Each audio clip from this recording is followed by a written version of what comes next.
Setting up your meeting.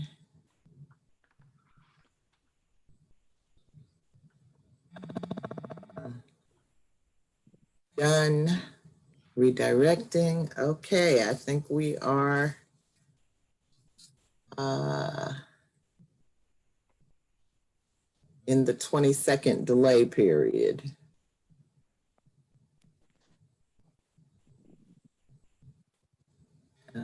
Just looking at the YouTube page. Oh, there we are. There's Nicole. Okay. So I have to then keep my YouTube page open. Is that right, Leonie? Oh, you're muted. Oh, sorry. Yes, because that's where you see what's actually happening live. Okay. Okay. Oh, here's Georgette Moses. Oh, I'm not seeing Gio yet. There she is. Yeah. This waiting room thing, you know, you can turn that off. Turn that off. If you click on security. It was telling me that you have to have. Yeah, you have to have it, but once you start the meeting, I would turn it off because otherwise you have to spend time looking for that. If you click on security and uncheck enable waiting room, then you don't have to do it anymore. It's the first thing I do when I open up a room now is I turn it off. Okay, now I'm hearing playback from my YouTube page. You're not hearing us live? I guess yeah, not. let me. Hi, Gio. Hey, how you doing, ladies? I'm fine. You're sitting in the tall grass, I see. I was over here playing with the background. Yeah. I used to do that too. Sometimes it can be fun. Yeah, they didn't. Some fun things. Yeah, they didn't seem to have very many on my screen to choose from. I didn't have time. This is my favorite. Oh, who is that? Is that you? That's Yeah. you, Leonie. Oh, you're so cute. Oh, cool. I love how you post pictures of all your grandchildren and how they all look exactly like you.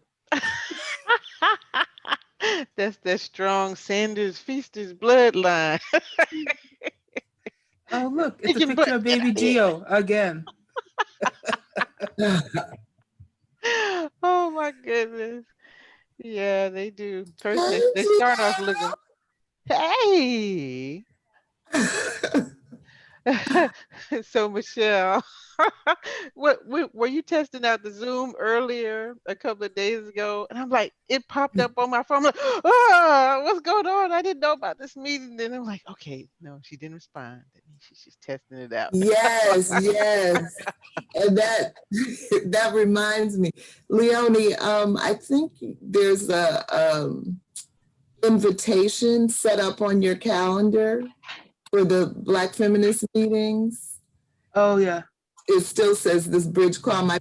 So can you just get rid of that so folks don't get confused? Oh yeah, I'll get confused because we're using your thing. Sure. Welcome, okay. Kim. Hey, everybody. Kim. Hey, hi, Gio. Hey. Hi, Leonie. Hello. Hey, Michelle. Hi, Karen. Hey. We haven't seen each other, Kim, in a long time. And so we're happy to see each other. But everybody, this is Karen Johnston. I don't know if you remember, Karen and I did a one-day book discussion, maybe a couple of years ago now, Karen? Yeah, I think it was in 2017. Yeah, Margaret Garner, I think was her name. Yes. The real life story of what the book Beloved is based on. Oh. So Karen and I, here's BJ, yay. Hey, Nicole. Hey, Nicole down there. Karen and I have been friends on Facebook for quite some time. Hey.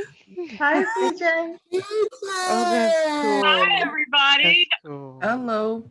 BJ, Janice, Grandma. Yes, yes, yes.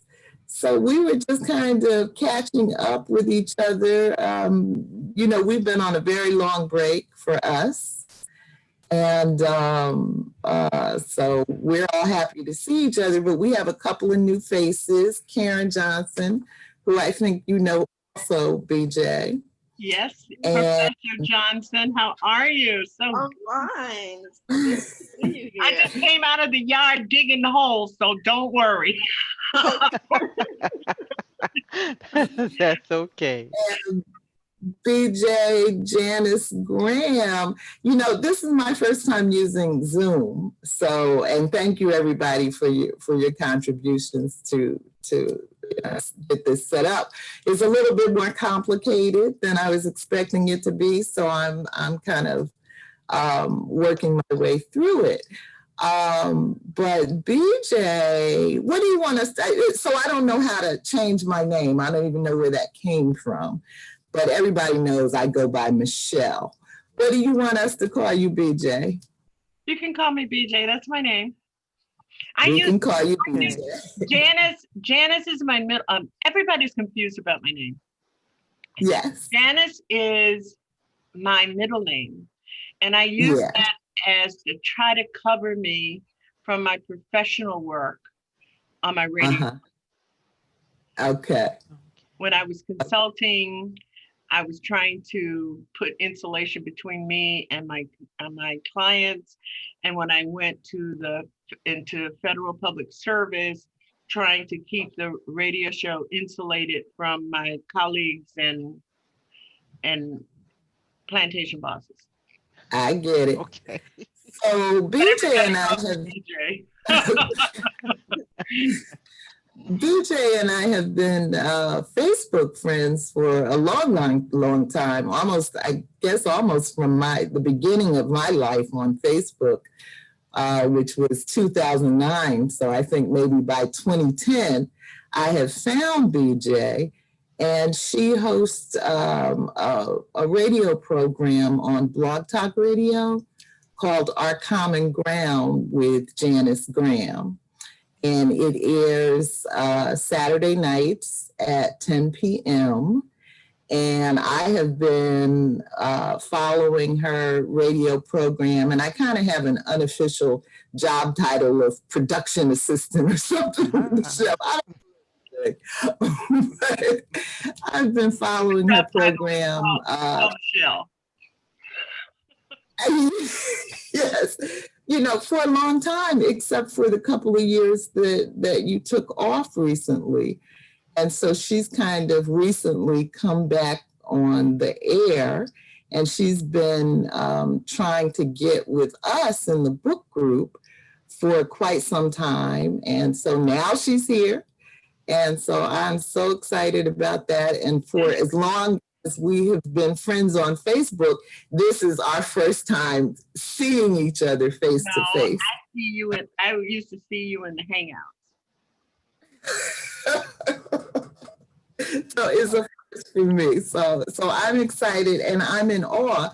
And the more that you guys get to know about BJ's history, the more you will be in awe as well, I'm sure. And Geo Moses, BJ, this is Geo Moses. You know, she's also one of your followers. I pop in a time or two. Yeah. Yeah.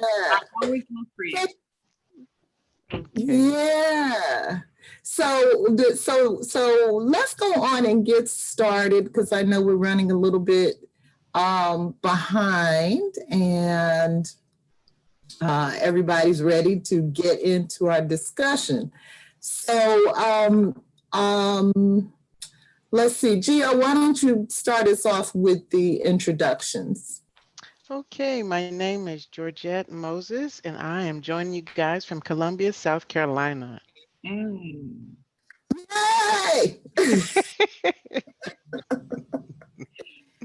And Leonie? Hello, everybody. I'm Leonie, and I'm joining you from smoky Vancouver, British Columbia. I've been there. Oh, wow. You're getting the smoke up there. Yeah, we're getting the smoke from California, Washington, and Oregon. Oh, that's awesome. Oh, yucky. Wow. And Kim? Hi, I'm Kim Brandon, and I'm in New York, and it's a pleasure to be here and to see Karen and BJ. Welcome. Yeah, and Kim, I've done some chatting with Lona. She's that's one of Kim's friends that was thinking about joining us this time, but the timing's not going to work for her right now. Oh, thanks for letting me know. Yeah. She's working on her MFA. Yeah, this is her last semester. Yeah. Okay. And Nicole, unmute yourself. Hi, all. I'm Nicole Wilson, joining from Houston, Texas. Why are you looking down? Are you down? Glad to be here. Am I looking down? What do you mean? Yeah, sad. Oh, no, I'm just tired, but not sad, just tired, but definitely not sad. Okay. Okay. And Karen, well, your name and your location? Hi, I'm Karen Johnston, and I am joining you from Salt Lake City, Utah. I'm so excited about hearing your voice, Karen. I think I know you. I read everything you post. I follow you. Wow. Thank you. It is a pleasure to connect like this with you. It really is, because it's been a long time, 10 years. Yeah, I think. it has. I think we've been friends as long as I've been friends with Michelle. Yeah. Right. Yeah. Uh-huh. Right. And BJ, your name and location? Okay, my name is BJ. I say I'm recently retired. I still, after 22 years of federal service and 32 years of private sector, I taught at Northeastern University as an adjunct professor for 14 years and 7 years at Simmons College when Black women were really starting to get their MBAs. And I have 3 wonderful grandjoys. One is assistant medical examiner. One just entered last week his first year as a student at Stanford at home in his mother's business. That's okay. And Michelle, I get excited about stuff. And my grandson he chose social justice as one of his first courses in college, and I cried. But anyway, so I moved after more than 50 years out of Boston to Florida. And so I'm in a town which is south of West Palm Beach, Florida, which is where I grew up. I didn't want to move right back home in the center, all the old people calling me to do favors for them. Or organizations calling me to do something for them. So I'm in a little town south of West Palm Beach. And I've been in quarantine since January. Yeah. You know, it's been pretty hard. And Michelle told you that I have had a continuous radio show. I did terrestrial radio show up until they stole off all the Black community radio stations. And then I did some radio in Boston at a very large, I was sandwiched between Rush Limbaugh and Sean Hannity for years and couldn't do it anymore. So I looked to the internet and I had to come off the air after 36 years of broadcasting. Wow. Because I was in a battle with the people who I worked for in Washington. And I knew if they were going to steal my retirement, like they did with some of my friends, Sally Yates, Peter Stroke, I mean, it goes on and on and on, the radio show was what they were going to use. So I knew it wasn't a battle that I could win. So I just simply came off the air, went and I've been off. I was off for almost 2 years. And now I'm back. I came back in April, and I'm loving it because this is my life's work. That other stuff was my livelihood, but this is my life's work. Exchanging ideas, initiating ideas, igniting ideas. So thank you so much for letting me be part of this. And yeah. I just love it. We're glad to have you. Is there a way for you to adjust your camera so we see a little bit more of your beautiful face? Oh yeah, right. All the sweat running down my face. I'm a gardener, so I don't care how I smell or look most of the time. Is that better? Too far down. Yeah, much better. Okay, all right, and I am Logan Michelle Odom. I am located in Brooklyn, New York, and we are excited to be at the start of session 14 of the Global Black Feminist Reading Circle. The 14 means this is the 14th book that we are reading together as a group. Kim and Gio have been with me from the very beginning, as well as my best friend Vanita. And Nicole and Leonie, I think came in around, I think they came in on session 6 when we were reading When and Where I Enter. So they've been around for quite a while. Session 14, we are reading Caste, and we have always said there's our entrance fee for coming to the meetings is showing that we have the book. So we'll hold up the book every now and then. So this Caste, all right. The Origins of Our Discontents by Isabel Wilkerson. But Leonie, I don't see you anymore. Where are you? I'm still here. You turned off your video. Yeah. Okay. No, our video's on now. So. Yeah. No, what are you saying the other name of the book is? So everywhere else in the world, the book has been published as Caste, The Lies That Divide Us. Wow. What? Oh. Wait. This is in this particular copy was published in Australia, but I know it's true in the UK and in the Netherlands. So that's only the American title, the one that you all have. Wow. Okay. What does that say about us? We're being censored.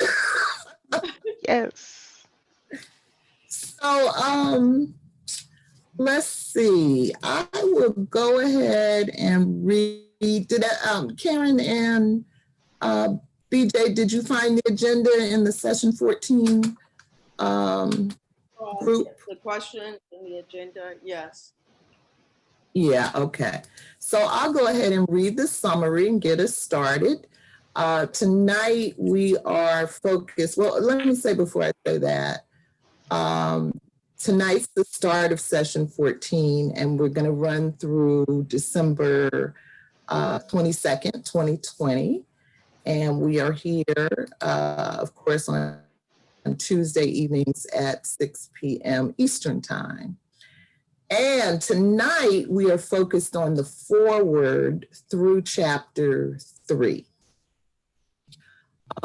So I will go ahead and read the summary.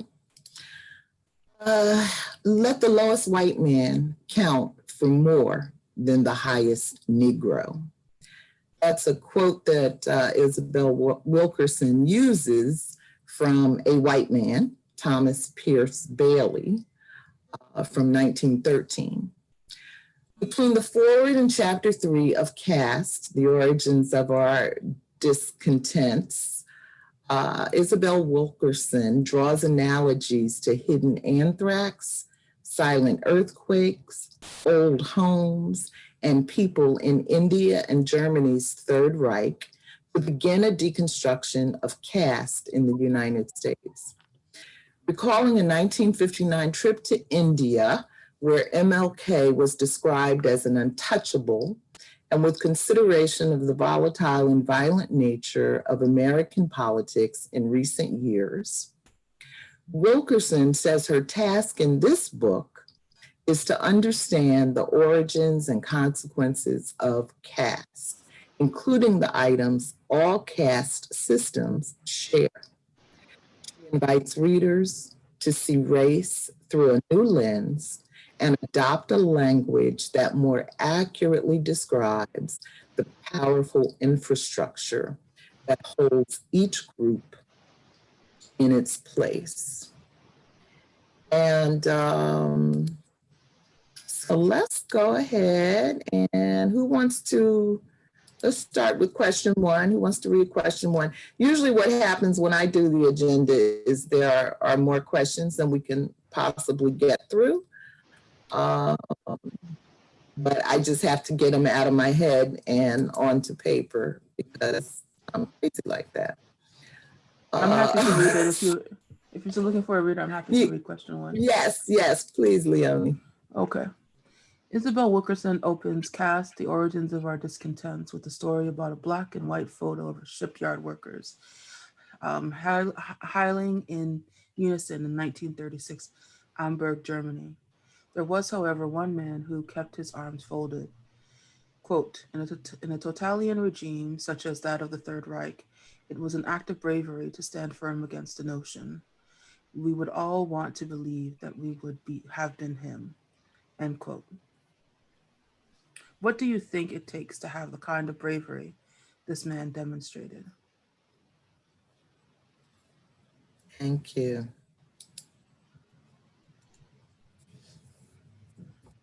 Anybody? I could have said something. I don't think it's bravery. I think it's values. Okay. I think because this man had, as Wilkerson describes, a relationship with Jews, and he was also an intimate relationship with a Jewish woman, that he, as she describes, he could see through the propaganda and see that it wasn't true. And so I think that values are what led him to not join the others. And because he had a humanized view of the people who were being othered by the Nazis. And the same way I don't hold that people who do things that are anti-racist as being brave. I think that people who do things that are anti-racist are growing in a set of values, and it's to be seen whether or not those values will still replicate themselves even in times of difficulty. That's my view on it. I'm complete. Thank you. Okay, anybody else? I would just add, because of my orientation, so I tend to always think through the lens of, pedagogies. And so I think that it takes a critical pedagogy. It takes someone in teaching and learning that encourages you. That does not have to be in formal kind of institutional spaces, but that kind of encouragement to be a disruptor or to model disruption. Because as you have it, that was a mode of disruption. It's rhetorical. It was powerful. It was symbolic, but also very tangible. And so I would give it over to a critical pedagogy as well. Okay.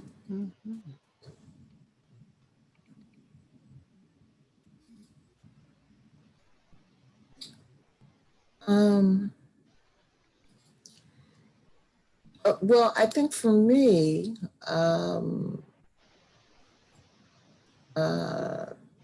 since I chose the word bravery, it looks like bravery to me.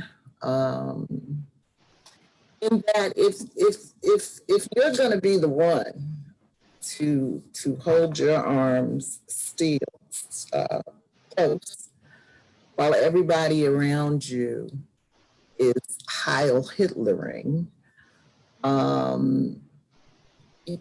there are very likely to be some very physical, immediate, painful, ugly consequences to the choice that you're making. And for him to hold himself like that, says that he had already seen enough to know that, I mean, they hadn't gotten into the deeper atrocities, I don't think, by that point, but he had seen enough to know we're not necessarily dealing with, reasonable people. Like I think today, if we look around, and it seems like so many people are just unhinged. And you don't even know how they can believe the things that they believe and do the things that they're willing to do. I mean, we don't know the details yet on those 2 cops that were shot over the weekend in California. But what we know is we are seeing one unhinged person after another.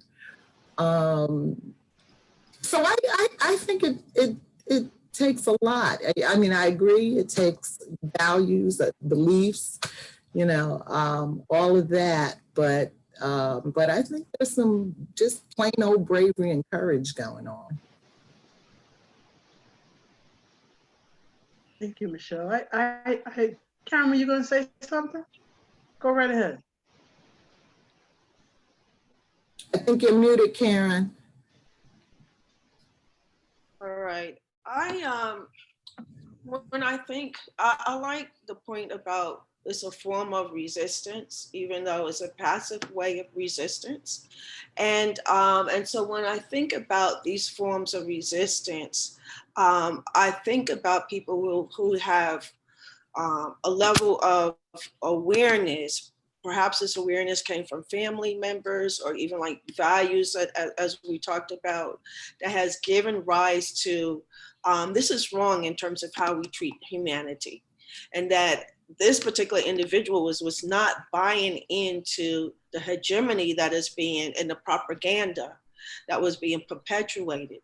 And I think that it does take one's family, one's religion, one community to really open people's eyes to fighting against these forms of injustices.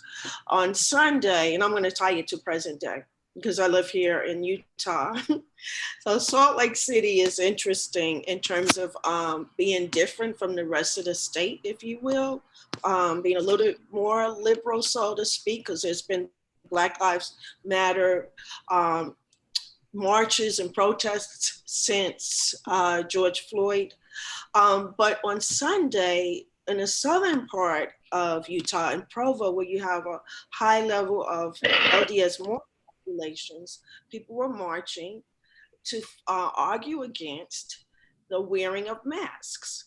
And so when I look at this particular Mormon crowd from this particular community, I see a people buying into the hegemony of the church and not having a level of awareness.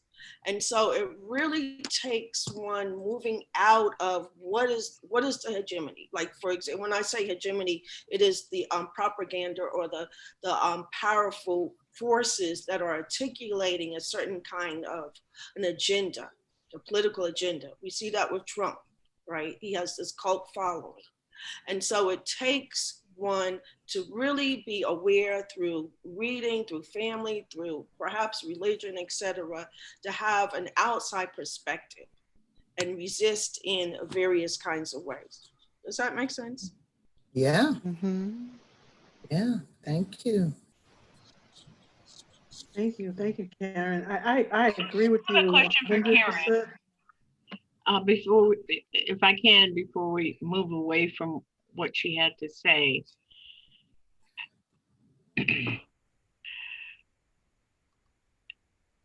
Are you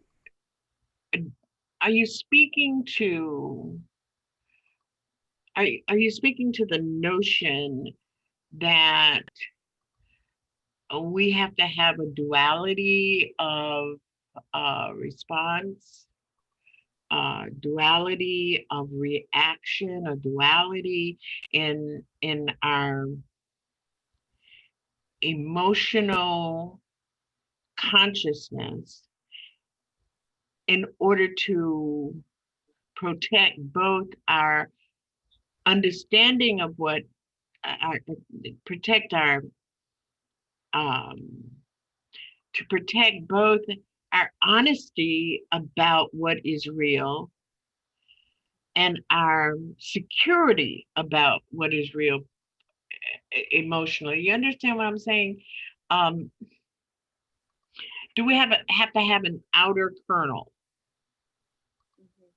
I think that when when individuals are exposed to or subjected to forms of oppression, I think it's real important that people have a level of awareness. I hope I'm answering your question.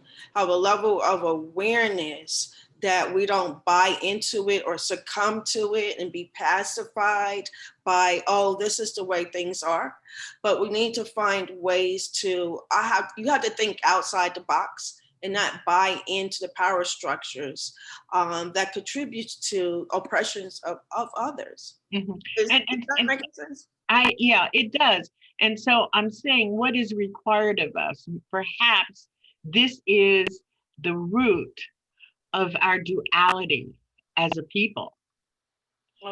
Okay. That we have to go to work Uh-huh. and cope in one way.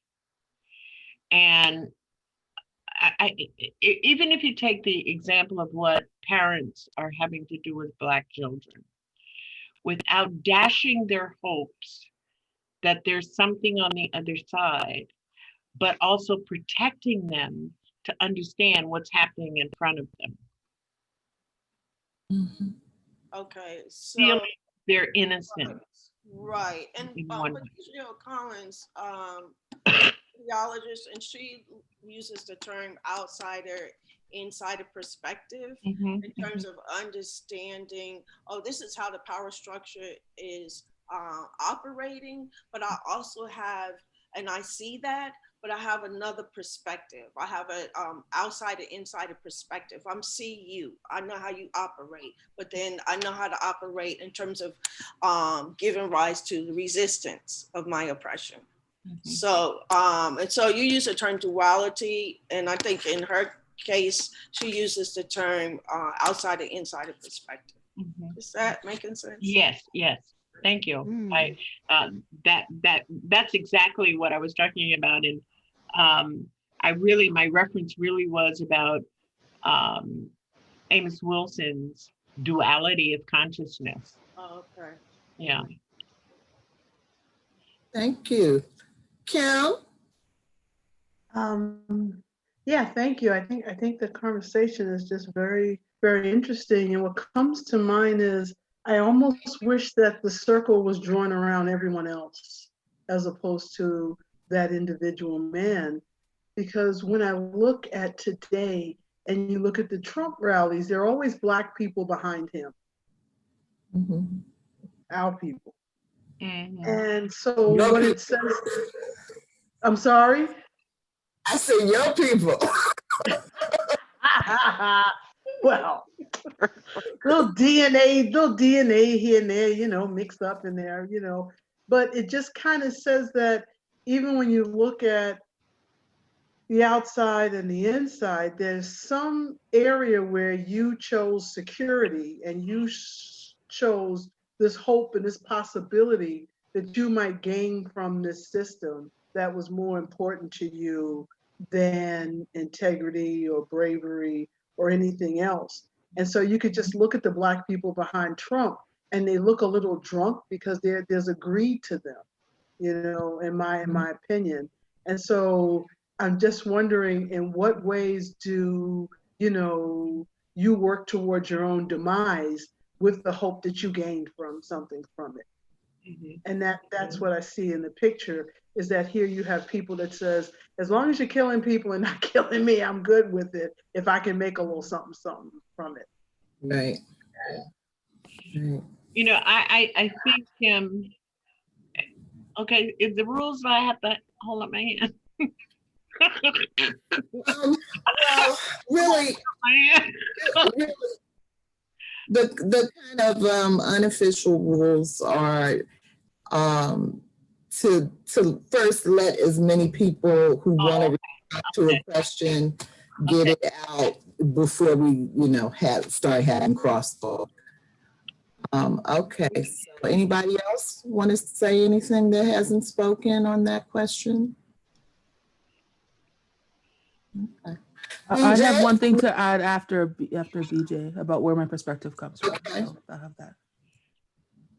I just wanted to ask Kim to talk more about her response and whether or not she felt that a deeper level of adamancy, of claiming something that you don't understand, but guilt, and trying to and an attempt, you know, because I see exactly what you're talking about, not only at Trump rallies, but at work and at the whatever, because I'm one of those people, if cops are accosting a teen on the street in Boston, I'm ready for the fight.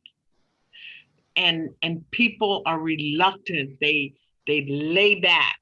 But I'm wondering if you're seeing, or have you considered that some of that is guilt and trying to establish legitimacy where there is no legitimacy?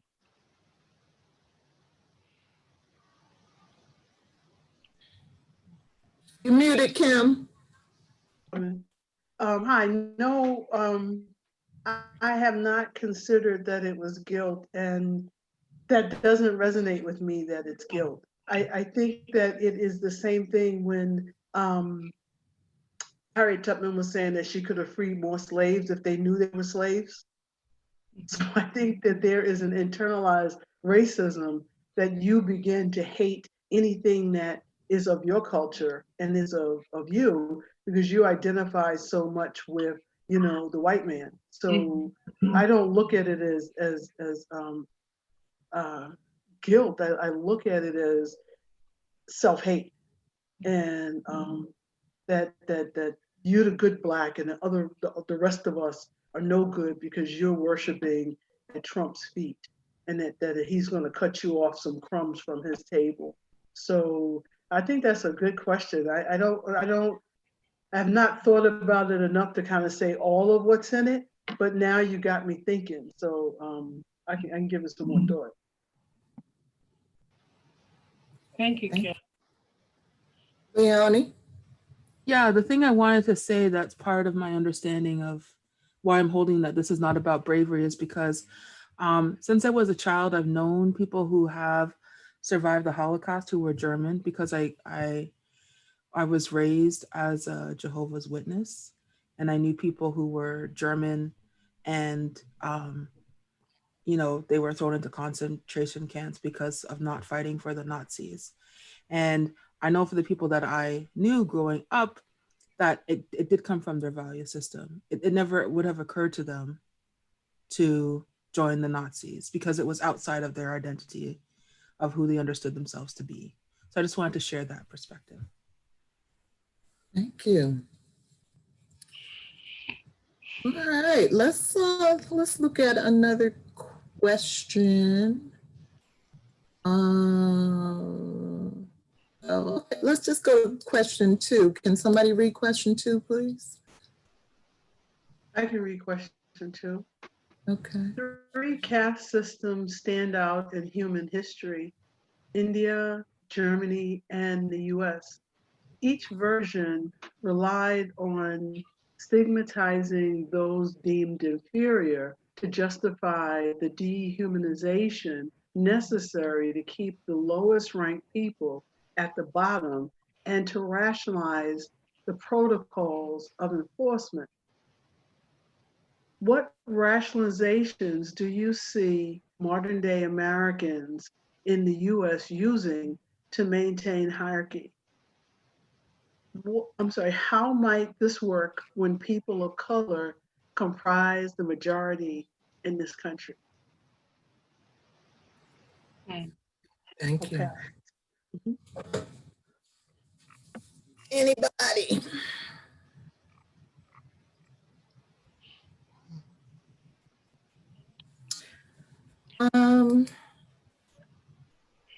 When I think about, oh, I'm sorry, were you gonna say something? Yeah, no, go ahead. Oh, okay. So one of the things when you look at U.S. society is that even from its inception, it's always been a place that demonized the other. For example, the near genocide of Native Americans and the demonization of them as the savages, enslavement of African Americans, and demonizing us and dehumanizing us in every aspect of in every field that you could think of. And so when we see this demonization of people, that's one of the first ways in which rationalization, where you could rationalize that this is the inferior other. And so when it's the inferior other and you demonize them, you dehumanize them, it becomes part of people thinking this is the normal way of looking at other people who are not white, right? Particularly, and then even when we look at whiteness, how certain groups of whites were not considered white at one point in this history, be it the Irish or the Jewish, or people who were in Southern Europe as opposed to the blonde, blue-eyed folks in Northern Europe, right? And so that's one way, is the dehumanization. And we do see that, we definitely see that in the various caste systems, right? What happened in Germany, when you look at those Third Reich films, it's a demonization of Jewish people, making them feel like they are other than, or the demonization of dark-skinned Indians. So dehumanizing folks is a great way. It's a way in terms of perpetuating a hierarchy and classes, or even with women.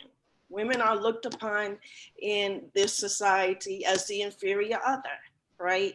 And so, or even looking at from a class perspective, people who are poor, etc., are demonized as if it's something inherently wrong with them. So that's one way you see hierarchies being perpetuated. And we see this still today with Trump in terms of how he demonized folks.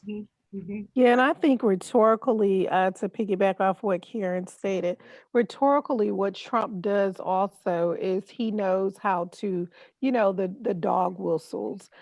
He knows how to cater to specific groups for different reasons, to pit groups against each other, and so forth. And it all makes me think about what Sylvia Wynter talks about. That when we talk about humans, we're really talking about registers of man. And this notion of, who's kind of still that standard, the standard. And, and of course, in its globe, it has a global animus, right? It's going to be a white, male, heterosexual, and so on and so forth.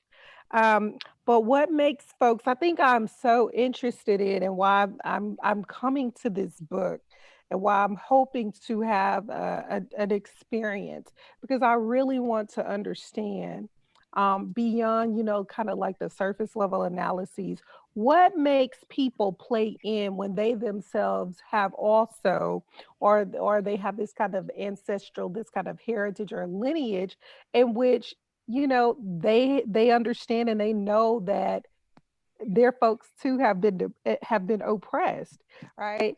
And so I get at a certain level, but I'm trying to understand like the visceral, the logics, I'm looking for more. Well, what are we doing here?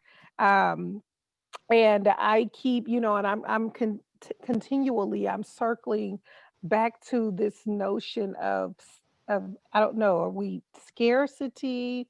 Are we needing to maintain? I mean, because look at what even within in Black uh, groups, and I'm using Black here politically, social and politically here, what I'm talking about throughout the diaspora, but right here in America, where we had these folks who are naming themselves American descendants of slavery and of slaves. And so, the ADOS were also saying, well, Black immigrants are taking things from us. They're coming from, they are considered exceptional in their homelands, and they can come to America and get the affirmative action that should go to struggling American students, and so on and so forth. And so I really want to see how this will unfold, those ways in which we use these various logics to try to maintain hierarchy. And that is why Black feminist theorists, I believe, have been so complete, especially when you look at more of the radical uh, Black feminist theorists who have, just sought to obliterate that, and to really move beyond hierarchy. So um, I'm looking to see, guys, what we'll come up with here. Yeah, I want to introduce the whole idea of how we talk about hierarchy, how we talk about caste systems, and try to bring it closer to the African American experience. If you look at exactly how in Haiti, for instance, in many African countries, colorism plays a role. And we probably are very familiar with those kinds of systems that have both economic and skin color as attributes and characteristics. But one of the things we don't do a lot of is to understand how white people have caste systems within their own communities. For instance, many of my students for many years, because I taught in the School of Management, were white women who were trying to get their MBAs because they wanted better jobs. They wanted to get onto their affirmative action train. I also, as being one of the first generation of women executives in the capitalist system, white women who had set some parameters around a whole new area of caste. Short. I mean, one of the things I noted is white women who pursued power had a prejudice and characterized in a system white women who were obese. White women who, I mean, and went on where you got your bachelor's degree and where your children went to school. All of those are caste systems. In the same way that we think about immigration, or in India, I mean, in some parts of Haiti, for instance, and I've spent a lot of time in that country, whether or not you had shoes from Payless versus Nordstrom, or not, there's no Nordstrom there, but wherever, the corner store was a mark of something that made you better or less. Right. So it gets microscopic in that way. And I just wanted to point it out, like, I grew up in the South, so people's physical attributions, but I also grew up in the South being light-skinned with green hair and long white people's hair. I understand the prejudices where there were rewards and punishment around those parameters. And it creates, caste systems create, what would I say? They create insecurity and pain on both sides. You know, like, I'll give you an example. When I was in elementary school, I wasn't really sure whether I was really smart or not. I mean, I had really good grades and my teachers loved me, but I wasn't really sure whether it was my green eyes or my hair or my skin color or my family. That's another thing. So it created sort of a lack of confidence that I had to claim later on when I could figure it out all by myself.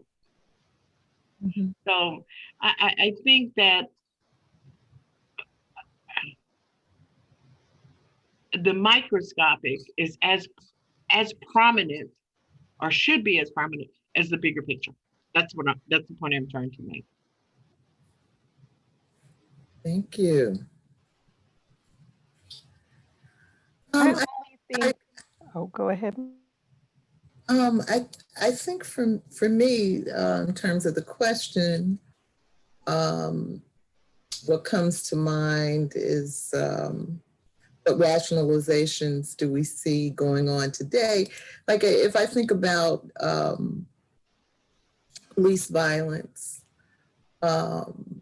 or police murders, and the first thing we want to do is, find a way to smear the character of the victim,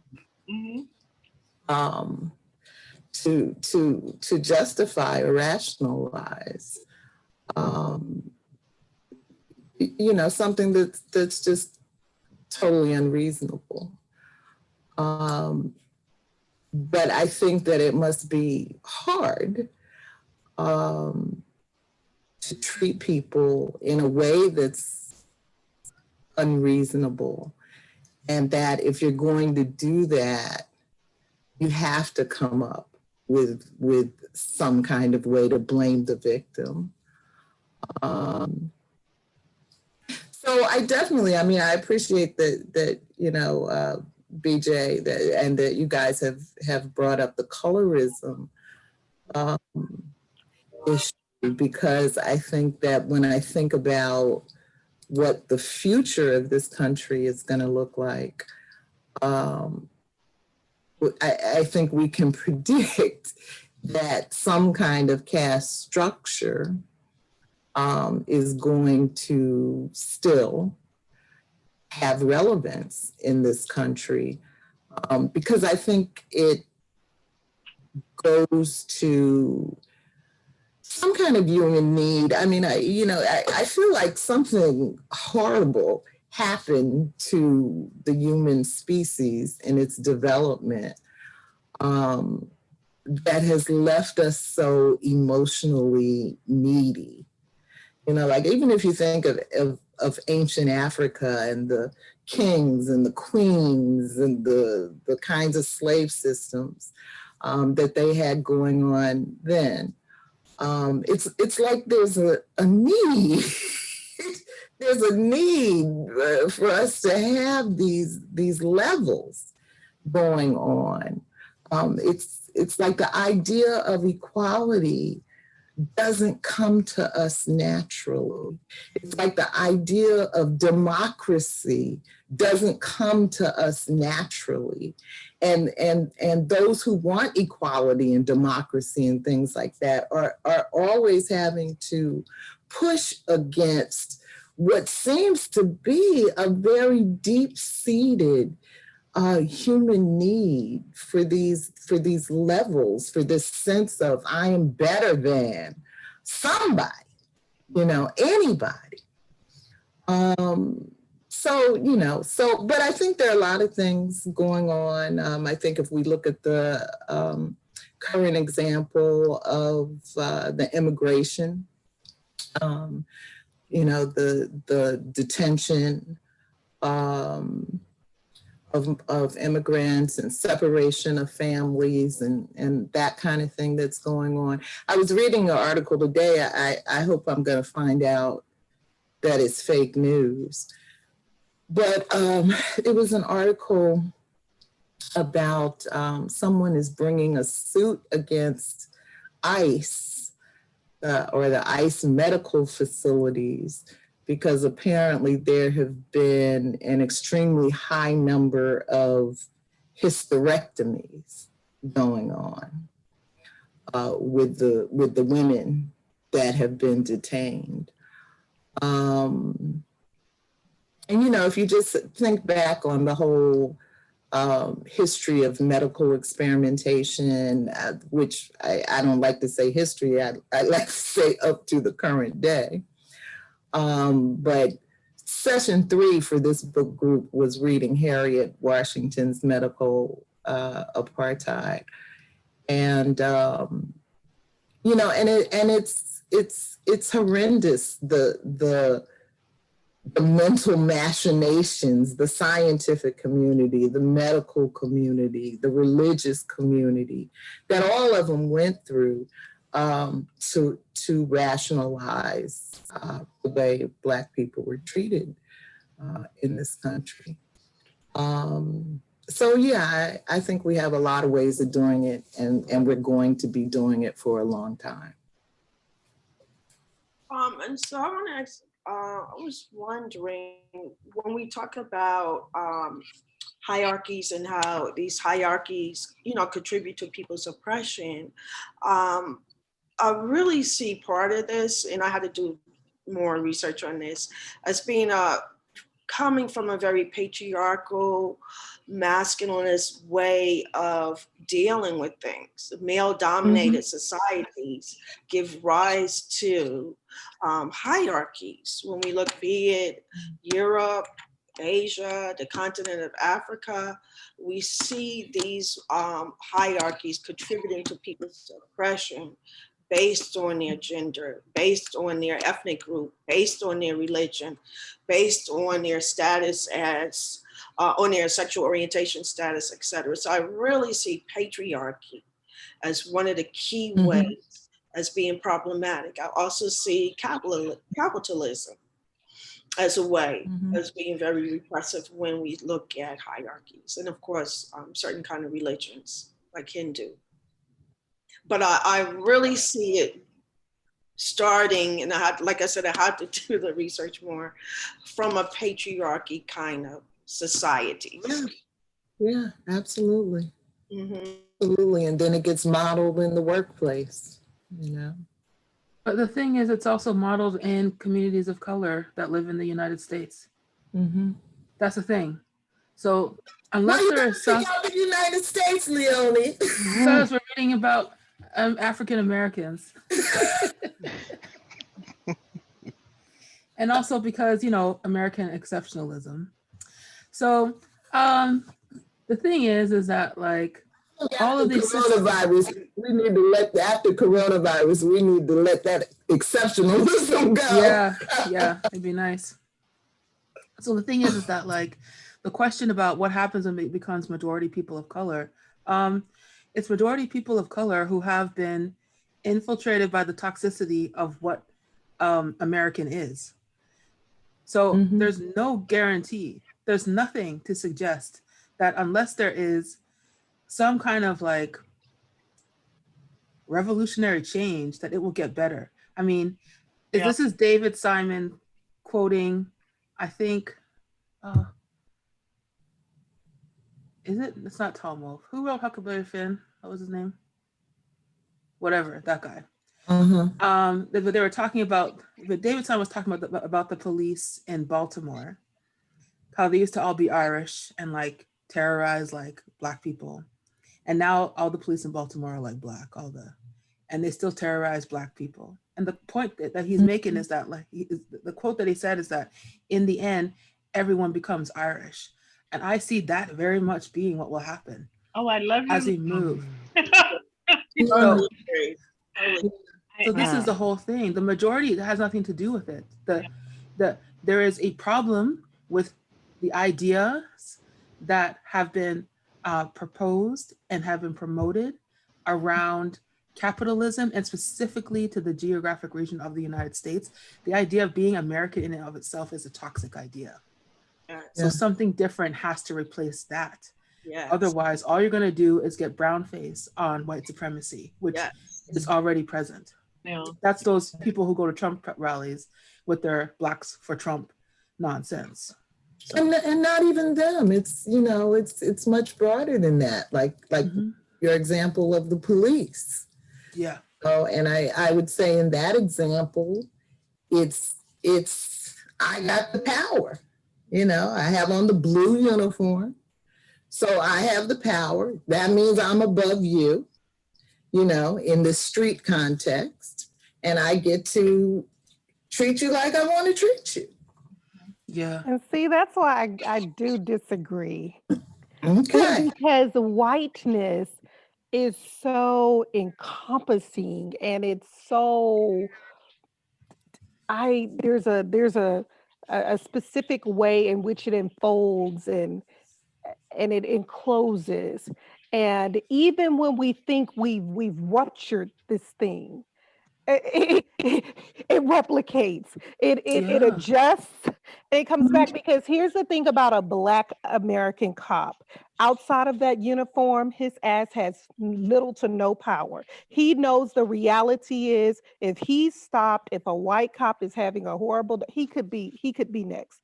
I mean, and that is what's happened in the public discourse when you had those police officers who were speaking out, and that kind of dissent was quickly countered, you know, because I do understand, as we all understand, that kind of so-called code of honor. But he really has little to no power. White people without a uniform have power. We understand this when that white woman told that Black man in that park in New York, where she said, and I'm gonna call on you. And basically she was saying, and they're gonna come and lynch your Black ass. So get it together. And so that's why I'm saying, yeah, we can talk about all of these kinds of the ways in which caste represents itself through these kind of smaller entities. But the reality is we still need to discuss, and we cannot forget that permeating whiteness has been a thing that it's elusive. We've been fighting, we've been trying, and that's why I'm beyond trying to appeal to the moral convictions of a people who refuse overwhelmingly to acknowledge, to stay in, you know, for the long haul, to disrupt. I mean, look at what happened. I don't give much credence to institutions anyway, but you had all these corporations and so forth and institutions talking about Black Lives Matter, but the work that it requires, they don't want to do this. And that's mainly, as you all noted, yes, racial capitalism. It plays a huge role. White people need this so they can have the fantasy, as James Baldwin said, of their America, of their nation, of this notion of safety, this idea of what their children deserve. And so again, there has to be that kind of proverbial othering. And I just want to just again just call attention to that, because a black cop does not have the same power as a white cop. And the black cop outside of uniform, it is difficult to really trace his social and political power. Yeah, absolutely. But I'm talking about what he's experiencing when he's inside the uniform. But Gio, I have not heard your voice. I always have to pull Gio out to play. I'm just taking notes and absorbing all the feedback. Wow. So I'm looking for a thread here, and several of you hit on it where I was going, and then somebody would raise their hand and then they go right to it. But this question, is really asking, what is the logic behind, this continuous shooting ourselves in the foot, not just as Americans, not just as people of color or any members of any other caste level, but as human beings on the planet, and how that relates to what's been happening historically in every civilization. And why does it always come back to power? Who will have it, who will keep it, or the illusion of power so that you remain on your level in the caste system, and then create, as was mentioned before, these sub-levels, because you need that to justify where you are. And so, how and why are we taught or trained to see ourselves and be satisfied at that level because it's better than something else? Or then, and I loved what Nicole just brought up. She said the idea of what your children deserve, because isn't that, something that's always used, that carrot dangled out there to keep you in your place, to keep you running on the same treadmill, not speaking up, not putting your body on the line because, you have something to lose. And then I'm going to carry that line back to your question about the gentleman who did not heil with the rest of his peers. And that's, when do you decide that what I have to lose by conforming to this group is greater than anything they could offer me, anything that I could gain by going along with them? So it's a personal conviction, right? An understanding you as a human being, but then also as part of something greater than a particular group, because you have a past that extends beyond who you are presently, and a future that will extend beyond who you are presently. And being able to see all of that, the microcosm and the macrocosm in that moment of clarity, and then decide, what will I use to actualize my power in this whole sphere? And I think that's what's getting lost here in this crazy climate. And it also ties into your question number 4, because before we came on the air, I was listening to Michael Moore, and oh boy, that the clip there on iHeart about here we are, do you hold your nose and vote for the candidates who have been groomed and presented to you? We know how it works. We know how this stuff works. They've used it continuously on us, and yet we don't, we can't seem to break free of it. What is the problem? And so that's what I'm looking for. I'm looking for, what is the problem and what keeps us here? What keeps us here? Volumes and tomes of books have been written about it and discussions have been made, but what keeps us here? Still repeating the same bullshit. Okay. America or some other country, substitute the name. It's the same stuff. So I know all you great minds, you're gonna figure it out. You're gonna bring it forth. See, if you come to my show early enough, when you hear the opening, you would hear Irene Carruthers, something she said more than 10 years ago. Ultimately, what happens for us, there was a bug crawling in my hair. I'm sorry.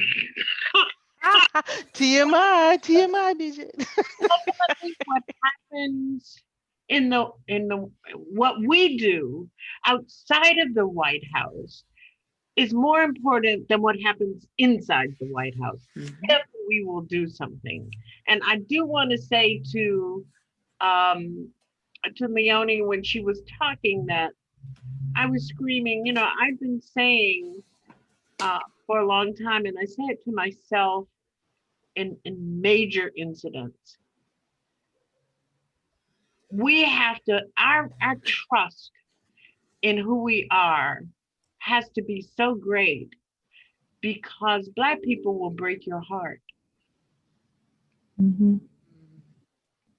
Because we want for them more than we want for ourselves, and we're always being disappointed in some way or another, which is why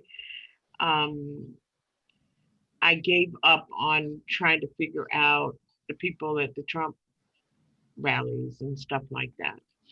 But going back to Gio's point, I think that ultimately we understand that we are entitled to our humanity. And that is what sustains us. And we know, and in so many ways we teach our children that they are entitled to it as well. And entitlements require some expectation, some action, some security. And we're always trying to create that, to construct it. But, and I do want to admit that when I decided to retire, I decided that I needed to unfurl myself from Boston. I really did decide, I really thought very seriously. And if I didn't have some serious health complications, I would have gone to Djibouti. I would have gone to St. Kitts. I would have gone to Lake Louise, which is my favorite place, Leonie, on the planet. I would have gone somewhere else. But what I decided is that ultimately what happens to my grandchildren has to do with what I do. And so I think that that expectation, that hope, that whole thing is always something that we're going to be saddled with. Because, Gio, you're right, it's not coming. They're not going to change because there's too much at stake for them. You know, at one point, I mean, there have been 3 or 4 times in my life that I had thought, well, let's just propose they give us the state of Tennessee and we all move there, make our own nation right there. I mean, 3 or 4 times I'm thinking, how would that happen? And that's not an original idea. It was an idea of the Nation of Islam had proposed that many in the 1920s. So yeah, I didn't mean to make a speech, but it really gets. Well, I know y'all don't know BJ. BJ can out-talk any one of us, so y'all y'all gonna have to help me rein her in. I mean, my brain gets like on fire. I know. Let's and y'all gotta consider the pandemic. Like I haven't combed my hair in 3 days. And then this bug was running down my head. I couldn't figure out what the hell. It's No, Gio brought up question 4. Why don't you read question 4, Gio? Let's we are running late, but let's try to get in a little bit on question 4. Okay. Where's the question? I don't have a question. You don't have the agenda? No. Okay, it's when you I put it in the chat. Oh, do you see the chat, BJ? If you look down at the bottom of the screen, yeah. Do I see Leonie just put a link to the agenda, yeah. So, Gio, question 4. Okay. All right. It is the historic flashcard to the public of how we are to be treated, whether their neighborhood is likely to adjoin a toxic waste site or to have contaminated water flowing from their taps. On September 4th, 2020, Michael Moore released a podcast featuring local activist Melissa Mays entitled Biden to Flint, FU. Michael and Melissa raged against the Biden campaign for enthusiastically accepting the endorsement of Michigan's former Republican governor, Rick Snyder, the man most responsible for poisoning Flint's residents, and then covering up and following the poisoning to persist. Michael Moore. Michael and Melissa believe this will hurt the Biden campaign in Michigan. Do you agree? Oh, pardon me, I have a little background noise. Has Biden lost Michigan? Do you think anyone outside Michigan will care that Biden's campaign enthusiastically accepted Rick Snyder's endorsement? Thank you. Yeah, so that's the whole lead in the water situation in Flint. That Rick Snyder is responsible for. And so Michael Moore, of course, he loved him some Bernie.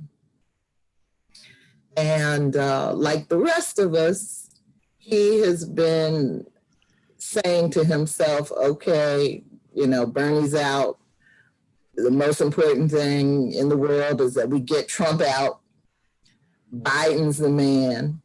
And I listen to Michael Moore pretty often, and he really has been trying very, very hard to be supportive of Biden.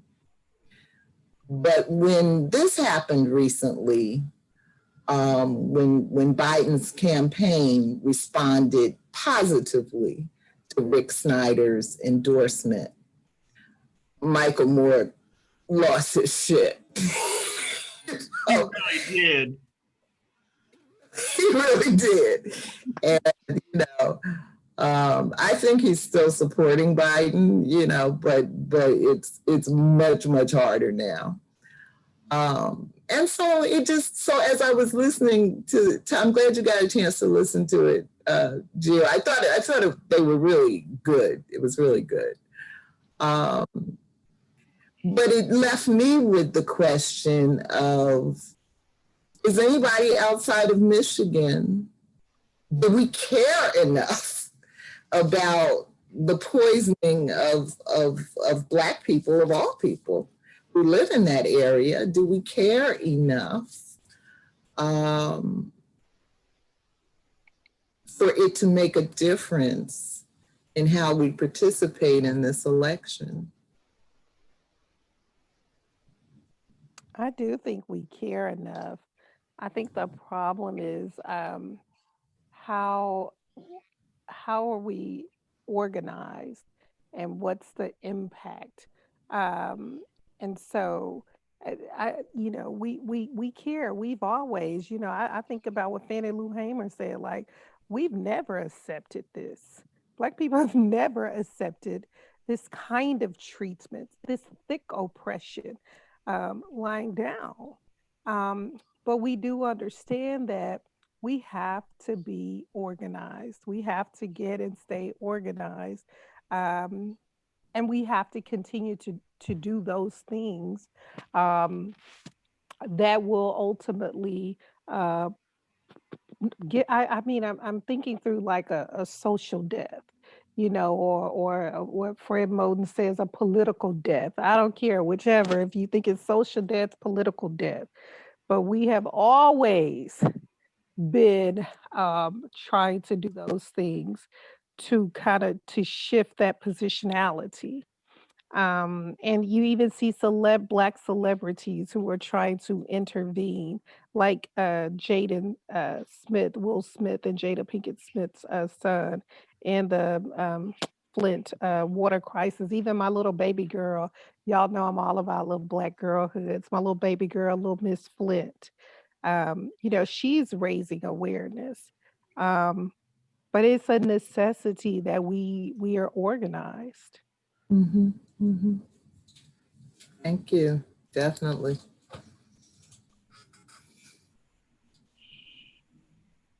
I just see this thread that Leonie was talking about America and how police officers, the Black police officers, would become the white police officers, and that could happen if there's no plan B. And I think that when Nicole talks about us organizing, if we don't organize, there's no plan B. There's nothing for us to jump off to.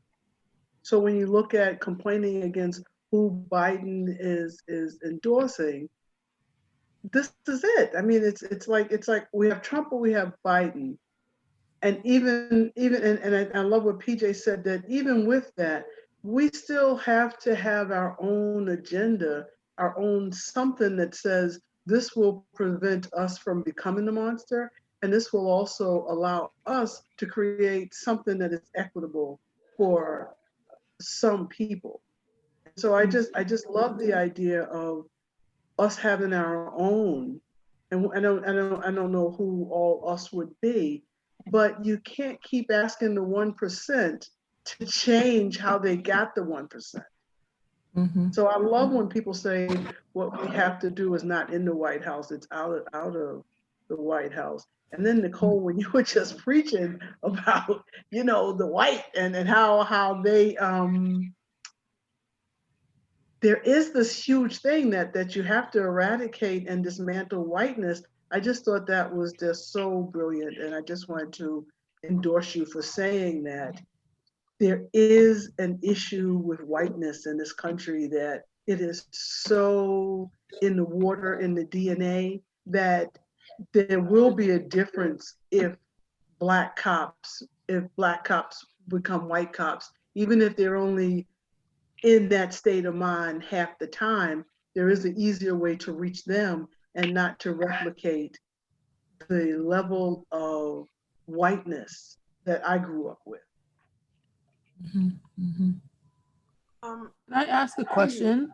How does that fit in with how you would see Black countries and how they have operated post-independence? So like Mugabe, for example, or this is a different example because I don't know that country and what Zimbabwe. Oh, Zimbabwe, sure. I'm sorry. Well, because I mean, those kind of ethnic affiliations, right? Or that, as Karen stated earlier, these trending toward tribalisms, like that has already been, that's not the reality here in America, right? That has been that's been defined for Black people. We are Black in America. We, whether you want to go and, look at the history of the naming, from Negro to Afro-American to, however, but we are Black. And whether you are light-skinned Black, I mean, and don't get me wrong, colorism does get us to another layer of this thing, and it complicates this thing. But like John Hope Franklin said, you still a nigga.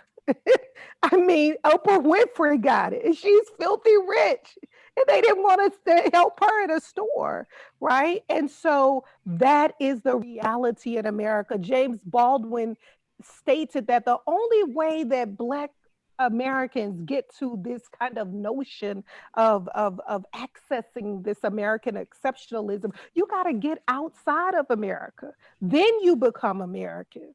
Because we are, regardless of where you stand, how light your skin is, how so on and so forth, at the end of the day, because now don't get me wrong, there are some Black people who could just legitimately pass. Not many. You still coded and read as a nigger. And that, I think that's the difference. So when we look at those kind of different ethnic groups in the motherland in those nations, we're not privy to that.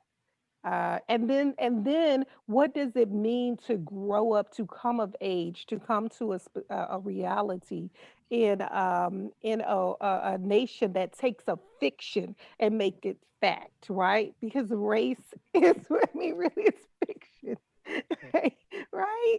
But it becomes fact for us. It becomes a lived experience. It determines, it impacts life expectancy. I mean, and this has a global, and of course, it's not just Black Americans. I mean, throughout the diaspora, we're impacted. But when we specifically narrow this to the American context, we're talking about a thing that is so encompassing that it's a thing, again, that we have attempted to penetrate. We've attempted to dismantle. We've attempted, and then we begin to understand this thing, and then this thing shapeshifts, and then it's just one more thing. And so I think that's the difference, Leonie. We're not looking at ourselves in these kind of different, like in the motherland and African nations, that the kind of ways that they're the stratification through different ethnic groups. That is of course not our reality in America. I guess I'll say this. My concern is that African Americans have the experience of being in America for 400 years. And my concern is that even if the majority grows, and the majority, of course, is knowing that the majority is going to grow and become, the minorities are going to grow and become the majority.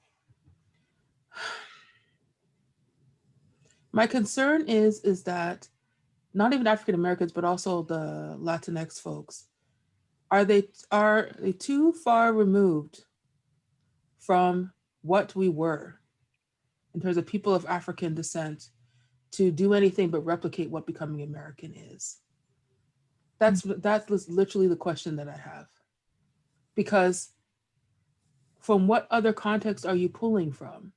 This is the thing. And when I talk about the American, because the thing is this, I've been doing some thinking around this, and I'm trying to find more people to talk to about it. But like, even though I come from a place that's completely, I'm born in Canada, but my family's Jamaican. I consider myself more Jamaican than anything else.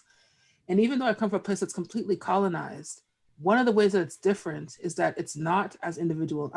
Nowhere is as individualistic as the United States is. Maybe Russia. Actually, no, not even true. And so it's like that, even if you just look at that in and of itself, the impact of individualistic cultures, how it creates scarcity, how it means that power is scarce, how it means that resources are scarce, even though none of that's true, but it creates this mindset.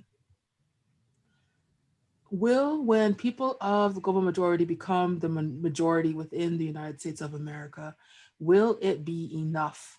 Is there enough resource to pull from to imagine something different other than what is known? Like, that is literally the question that I have.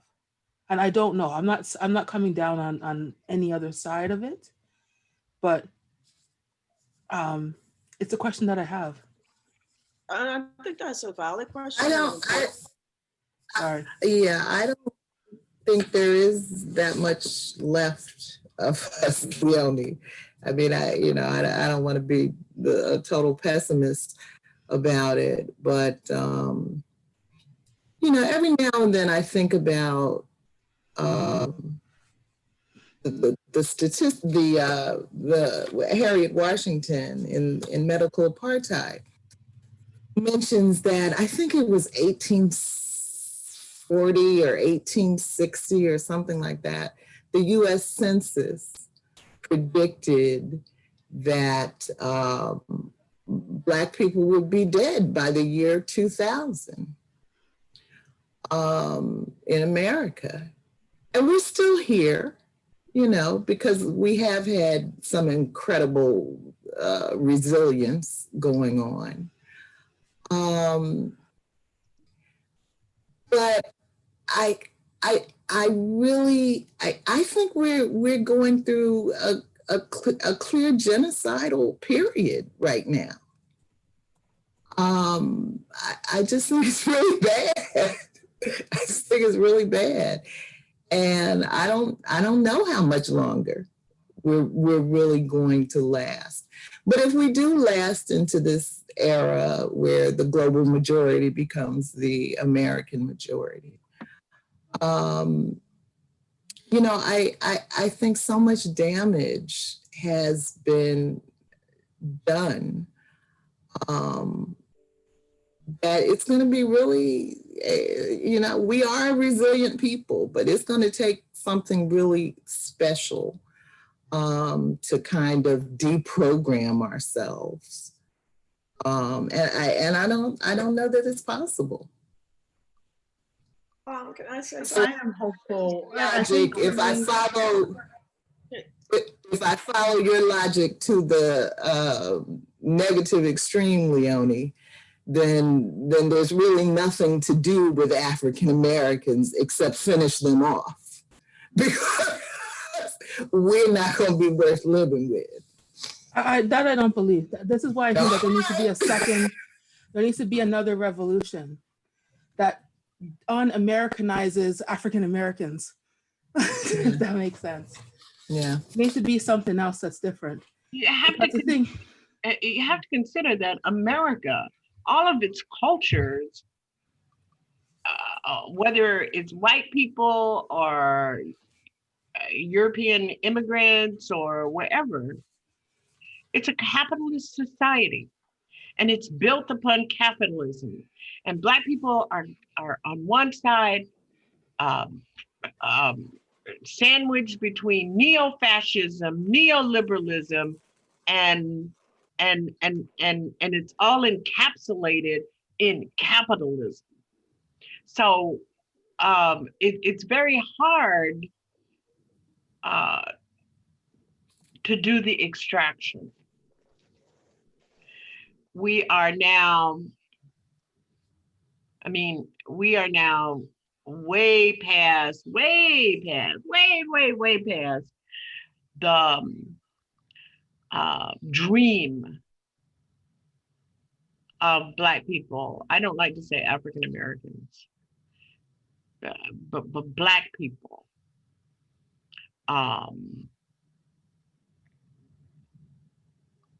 From the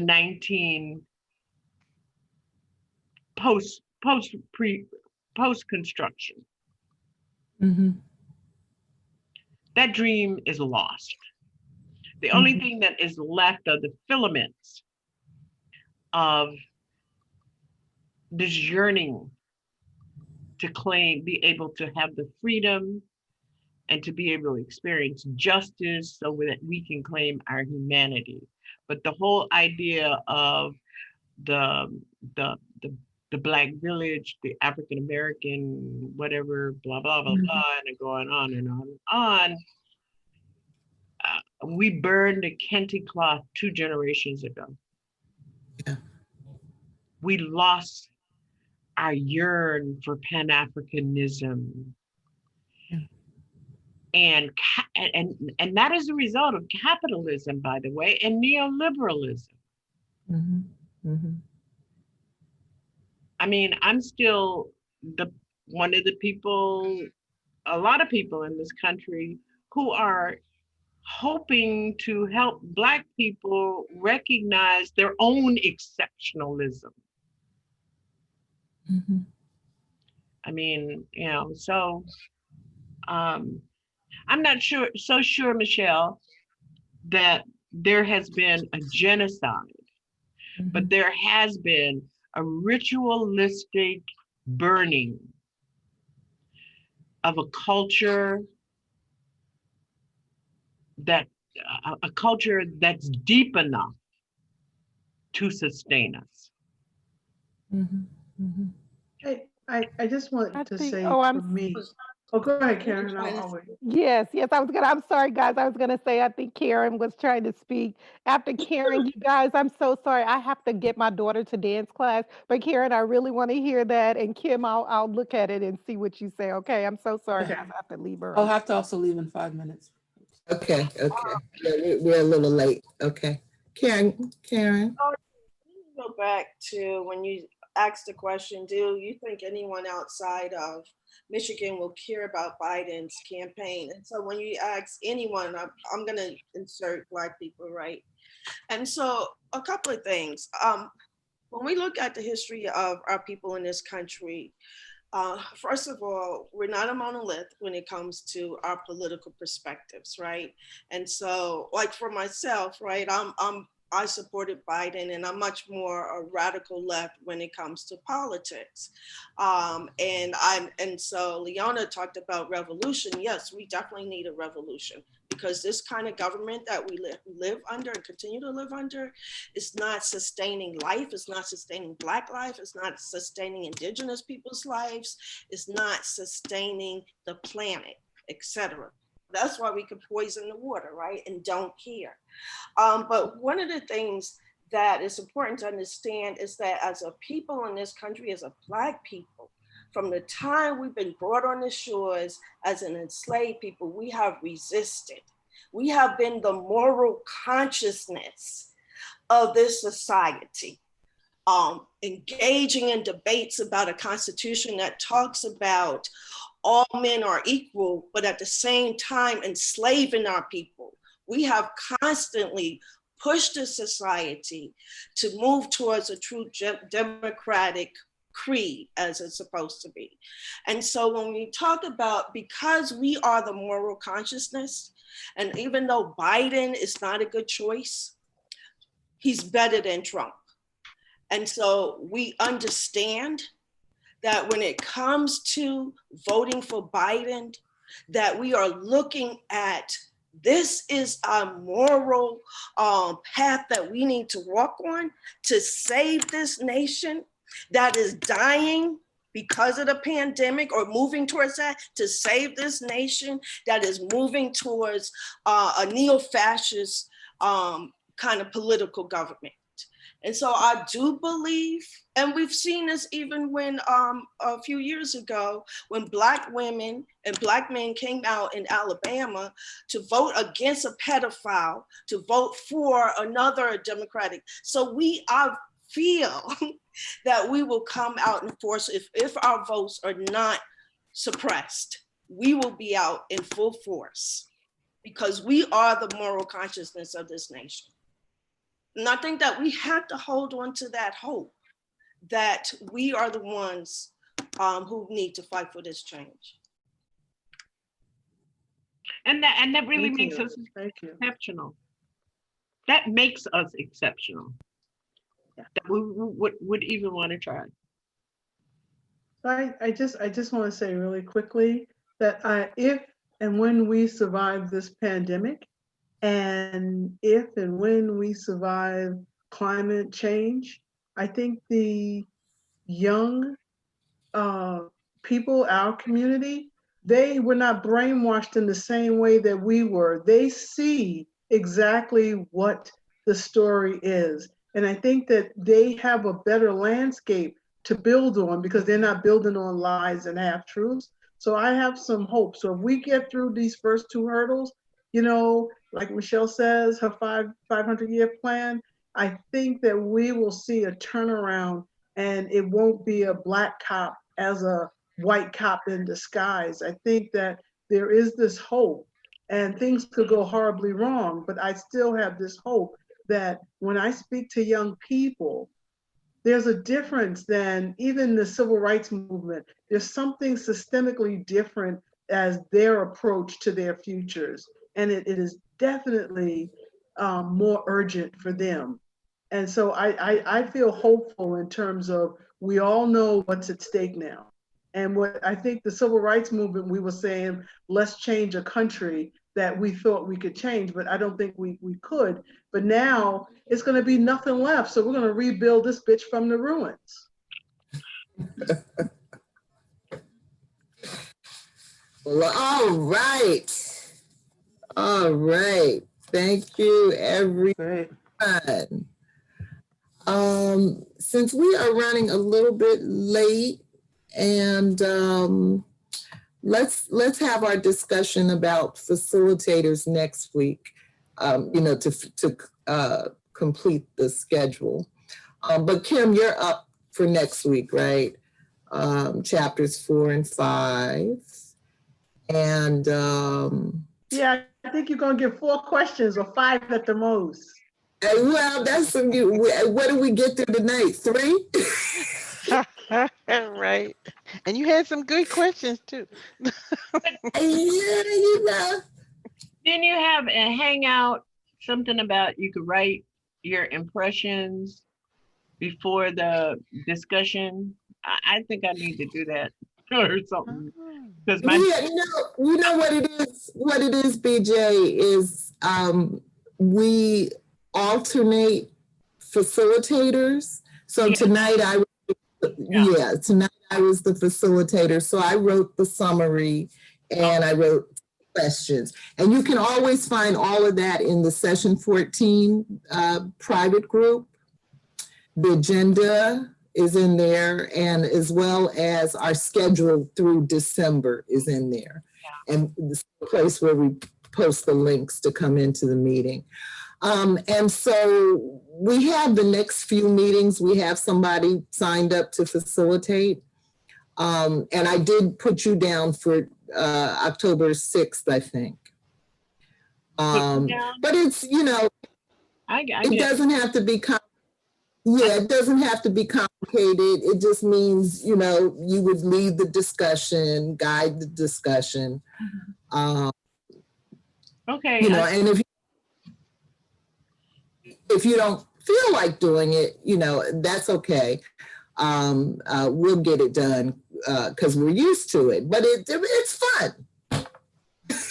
And the way you like to talk, you'll be good at it. I know. No, I just, Michelle, what are my chapters? 4 and 5. Oh, just 2. Okay. Yeah.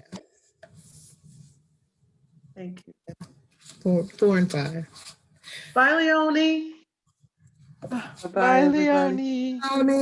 Have a good week. Thank you. everybody have a good week. Good night. Good night. Good night, ladies. Good night.